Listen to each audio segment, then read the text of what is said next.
Thiruvananthapuram Karyavattom ക്യാമ്പസിലെ SFI KSU സംഘർഷത്തിൽ അന്വേഷണ commission രജിസ്ട്രാർക്ക് report സമർപ്പിച്ചു. ക്യാമ്പസിൽ ഇടിമുറിയില്ല എന്ന റിപ്പോർട്ടിൽ പരാമർശമുള്ളതായി സൂചന. CCTV കേടായതിനാൽ സംഘർഷത്തിന്റെ ദൃശ്യങ്ങൾ ലഭിച്ചില്ല എന്ന റിപ്പോർട്ടിൽ പരാമർശമുണ്ട്. രജിസ്ട്രാർ എന്ന റിപ്പോർട്ട് വൈസ് ചാൻസലർക്ക് കൈമാറും. ഹരികൃഷ്ണൻ ചേരുന്നുണ്ട് വിവരങ്ങളുമായി തിരുവനന്തപുരത്ത് നിന്ന്. ഹരികൃഷ്ണൻ, VC-യുടെ നിർദ്ദേശപ്രകാരമുള്ള അന്വേഷണം അതിൻ്റെ റിപ്പോർട്ട് സമർപ്പിക്കുന്നു. അതിൽ തന്നെ ഇടിമുറിയില്ല എന്ന റിപ്പോർട്ടിൽ പരാമർശമുള്ളതായി സൂചനകളുണ്ട്. അതിൻ്റെ ഉള്ളടക്കം സംബന്ധിച്ചുള്ള വിവരങ്ങളുണ്ടോ ഹരികൃഷ്ണൻ?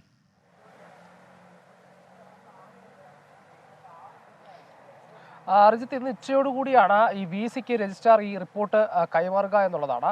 നമുക്കറിയാം, കഴിഞ്ഞ ദിവസങ്ങളിലൊക്കെയും ഈ കാര്യവട്ടത്തെ സംഘർഷവുമായി ബന്ധപ്പെട്ട് KSU SFI വാക്പോര് അതിങ്ങനെ തുടരുകയാണ്. ഈ KSU-ന്റെ നേതാവായിട്ടുള്ള സാൻ ജോസിനെ, ഈ അവിടുത്തെ വിദ്യാർത്ഥിയാണ്, ഈ കാര്യവട്ടം ക്യാമ്പസിലെ തന്നെ വിദ്യാർത്ഥിയാണ്, ഇയാളെ ആക്രമിച്ചു എന്നുള്ളതായിരുന്നു പ്രധാനപ്പെട്ട SFI-ക്കെതിരെയുള്ള പ്രധാനപ്പെട്ട ആരോപണം. അതേപോലെ തന്നെ SFI പ്രവർത്തകരും നേരെ തിരിച്ച് സാൻ ജോസിനെയും ഈ പുറത്തു നിന്നുള്ള ആളുകളുമായി എത്തി ക്യാമ്പസിൽ ഭീകരാന്തരീക്ഷം സൃഷ്ടിച്ചു എന്നുള്ള തരത്തിലുള്ള ആരോപണം ഉന്നയിക്കുന്നു. അത് മാത്രമല്ല, ഏറ്റവും ഗുരുതരമായ ആരോപണം, ഒരുപക്ഷെ നിയമസഭയിൽ വരെ വന്ന ഒരു ആരോപണം എന്ന് പറയുന്നത് ഇത്തരത്തിൽ സാൻ ജോസിനെ ഈ SFI-ക്കാർ ഇടിമുറിയിൽ കൊണ്ടിട്ട് മർദ്ദിച്ചു എന്നുള്ളതായിരുന്നു.